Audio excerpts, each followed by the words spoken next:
Assalamu alaikum, nous sommes di nuyu di len ziar di len bégué bu baax baax. Ravi de vous retrouver encore une fois sur votre chaîne A2S Pro. Continuez len di abonner bës cloche de notification bi su ko défé bépp vidéo buñ duggal ngeen man ko am à temps réel. Bu len faté di like vidéo manam diko aimer, diko partager, diko commenter. Dina ci am solo lool. Comme on a l'habitude de le faire, di wax sur ce qui concerne l'actualité politique sénégalaise. Tay nak on va parler de Macky Sall ak ses maires Benno Bokk Yakkar ak APR. C'est une comédie show bi ñu doon defee démb ci présidence de la République ci salle des banquiers bi nga xam ne moom daf ko jàppee comme këram jàppee ko moomeelam ba tax na lu mu bëgg a def ci ay xumbaay ay mumbaay ak ay comédie show fa la koy defee boole kaak arrogance boo xam ne bu jéggi dayo la buy wax ak sénégalais yi mel ni kuy wax ak ay jaamam nu ko neex lay waxee un manque de respect notoire vis-à-vis des sénégalais waaye li olof di wax naan bukki bu yabee waxambaane rek ci doxin wala te uude nu mu la gisee noonu la lay ëwalee Macky Sall yàpp gëm ñu yàpp ñun ñoo ko may parce que waruñu woon egsi ak moom fii sax waaye nag sénégalais yi ñoom ñoo ñàkk fayda may ko lu ëpp ba tax mu yàpp ñu jàppee ñu comme ay esclave di waxee ak ñun nu mu ko neexee heure buy adressé wu à la nation day menacer nit ñi day gëdd nit ñi di wax nu mu ko neexee te loolu wax dëgg yàlla waruñ ko woon a may. léegi li xew démb nag ci palais ba ak ay meeram ñëpp xam nañ ne préméditation la lu ñu programmé la parce que dañoo ñëw ne dañ koy forcer pour mu nekk candidat en 2024 une candidature illégale et anticonstitutionnelle te ñoom xam nañ ko léegi nag moom benn xam na ne candidature bi elle est illégale et anticonstitutionnelle beneen bi mooy moom sénégalais yi bëggatuñ ko te moom xam na ko léegi nag mu ragal pour annoncer sa candidature illégale et anticonstitutionnelle léegi nag muy jiital ay nitam di leen yónni na leen dem leen waxal ma njëkk na yónni ay nitam na leen dem leen wax ne deuxième quinquennat seen waxu caaxaan yooyu occupé plateau télévisé naan deuxième quinquennat di def ay cérémonie d'investiture lu nekk def nañ ko fi sénégalais yi faale wuñu leen léegi nag nee na ay maire Benno Bokk Yakkar ak APR ñoo ñëw démb ci palais ba di ko ñaan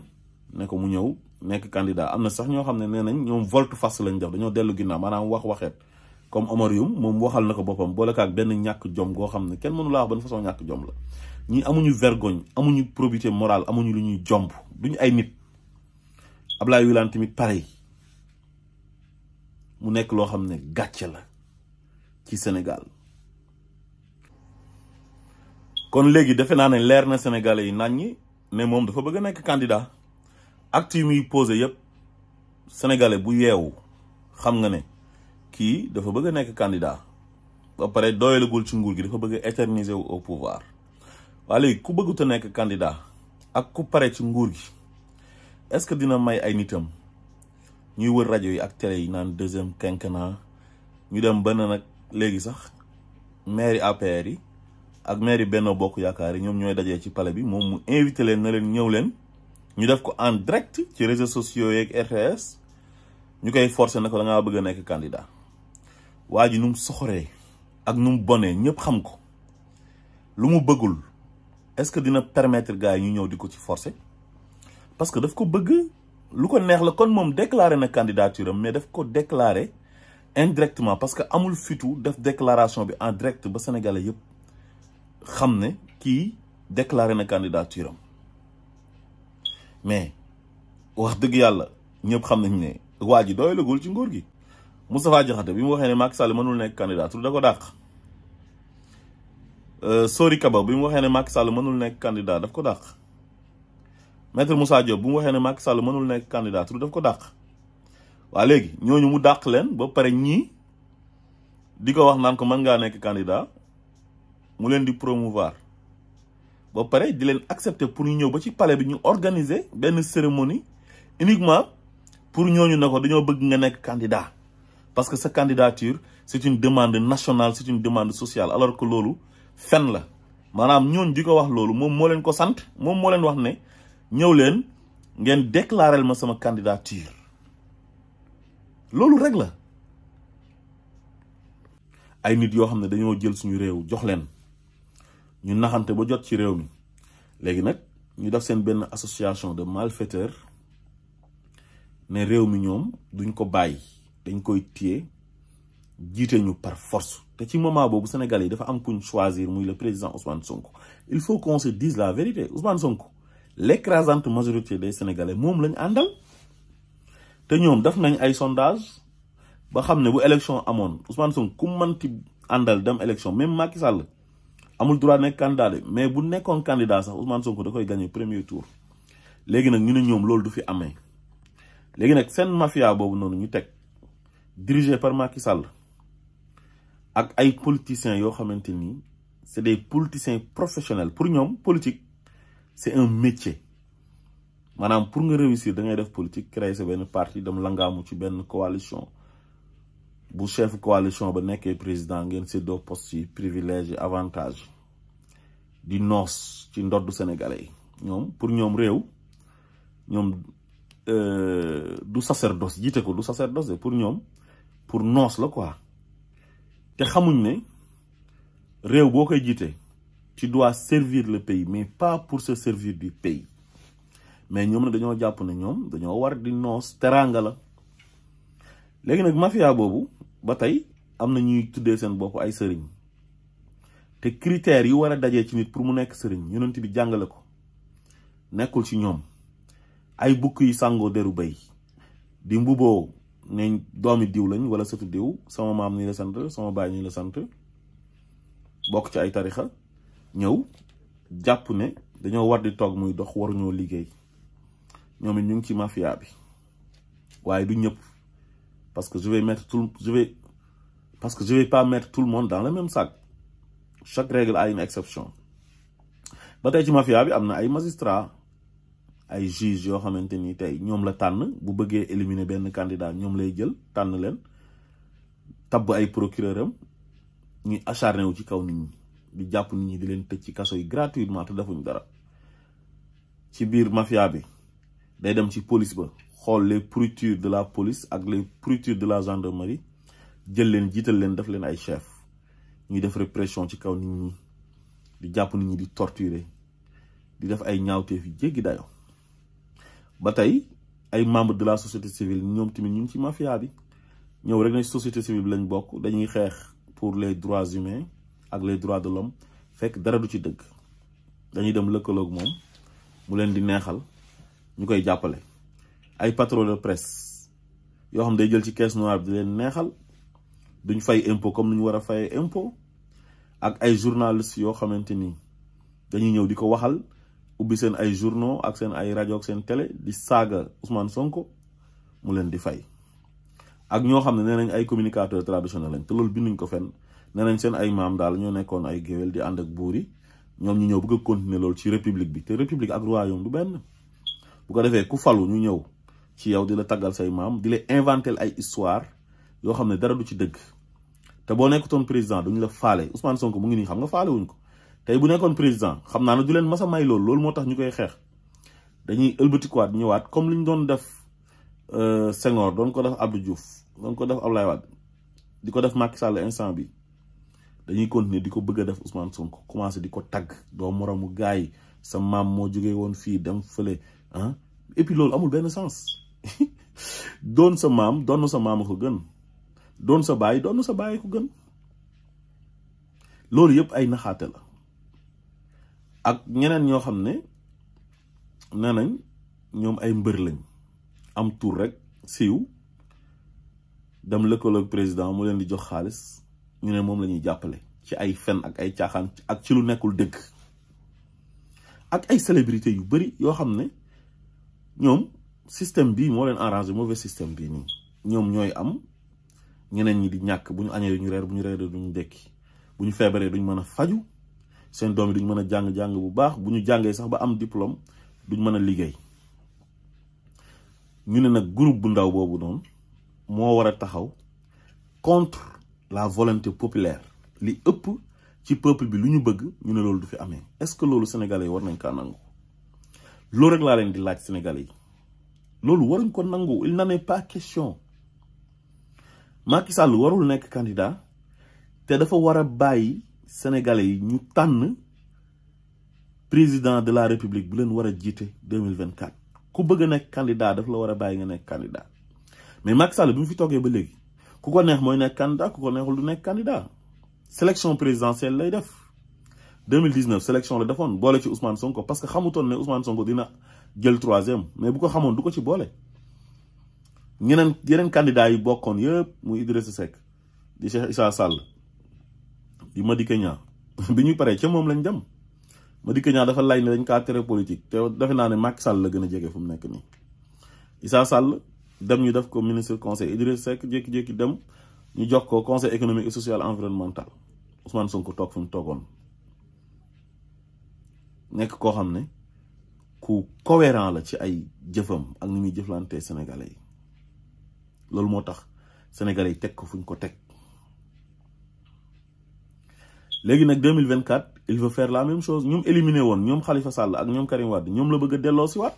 te ñoom dañ leen a àtte woon de nee na justice moo defoon liggéeyam te la justice est rendue au nom du peuple kële mu ne dafa jëlal Sénégal 138 milliards na ko delloo si exilé ko bu ñëwul dañ koy tëj keneen ki jot na ko tëj kaso ne 1 milliard 800 millions la sàcc te loolu yëpp dara du ci dëgg daf leen bëggoon a éliminer donte d'accorduñ ci seen posture jamono ji waaye nag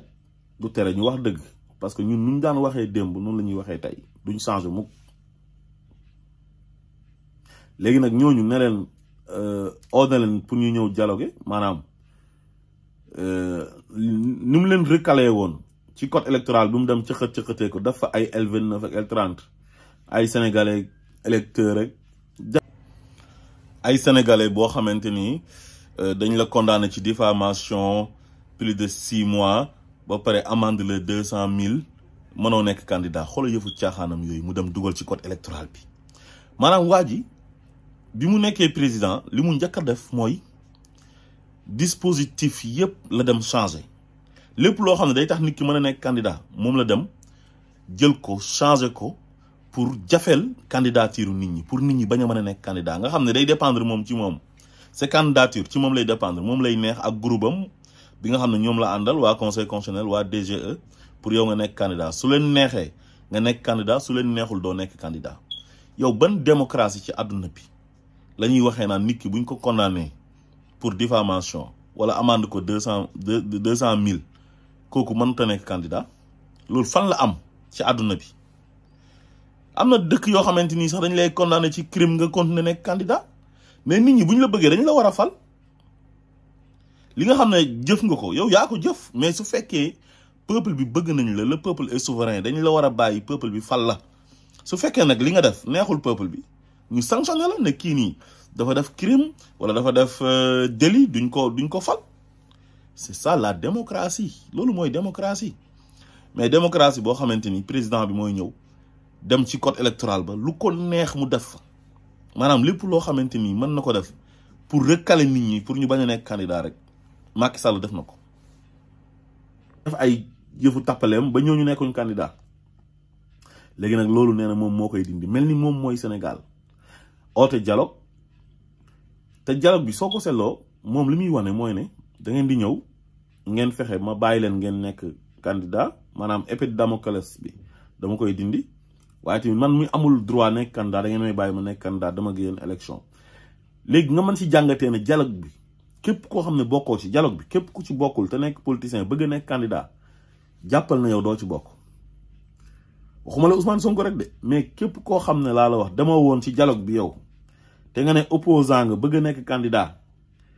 doo bokk ci élection yi noonu la fas yéene def parce que xam na ne képp ku opposé wu ci dialogue bi rek soo demee moom bu réussir à éliminer Ousmane Sonko te loolu duñ ko nangu sax ñun su la ci boolee Ousmane Sonko mën na la soutenir yàlla tere ñun dañoo jàpp ne Ousmane Sonko day nekk candidat mais exemple rek laay joxe quoi ak calcul yu muy def moom da ngay nekk candidat parce que bi mu réussir éliminer Ousmane Sonko ci élection législative yi Ousmane Sonko dafa wàcc campagnal suppléants yi lu masta am ci histoire parlement bu Sénégal bi am lu masta am ci histoire législature du Sénégal am fa mooy ay suppléants yu ñëw nekk candidat ba pare am 80 députés te loolu sax maanaam ni ko waa conseil constitutionnel defee ak waa DGE direction générale des élections loolu kenn mënu ko comprendre te loolu moom moo leen ko sant loolu yëpp lu mu ci jublu woon mooy pour Ousmane Sonko bañ a nekk député pour mu mën a continuer yëfu saay mi ci dossier Adji Sarr beeg yooyu noonu far ci diggante bi sax am na ci beneen dossier caaxaan muy Mame Boye Diao bi pour bëgg a sonal Ousmane Sonko rek emmerdé ko di ko yóbbu justice di ko agressé xam nga di def lu ko neex quoi loolu la ci jublu woon parce que dafay venger wu moom pour moom parce que dafa jàppoon ne 2021 dafa amoon défaite te loolu ci la nekk nii ba léegi bàyyeegu ko léegi kon yéen ñi nga xam ne yéen a nekk ci opposition bi te demoo leen woon ci dialogue bi bu leen mas a xalaat ne di ngeen nekk candidat yéen léegi Khalifa Sall la bëgg a jël daf ko candidat daf Karim Wade candidat ak ñeneen ñi nga xam ne mën na leen manipuler comme ni mu defoon 2019 ba pare gagné leen parce que xam na ne ñooñu moom mën na leen a gagné su leen gagné ba pare nag nga day def benn gouvernement d'union nationale li Idriss Seck defoon ak Cheikh Issa Sall loolu mooy amaat dañuy dem continuer di liggéey ak Macky Sall pour système bi continuer di fi nekk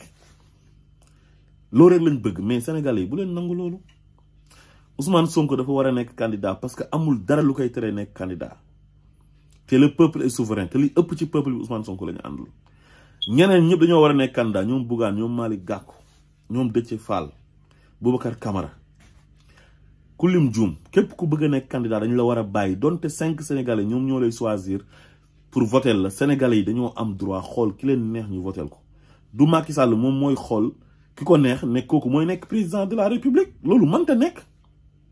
te du moom tamit moom moo ñuy forcer ne daf fiy toogaat par force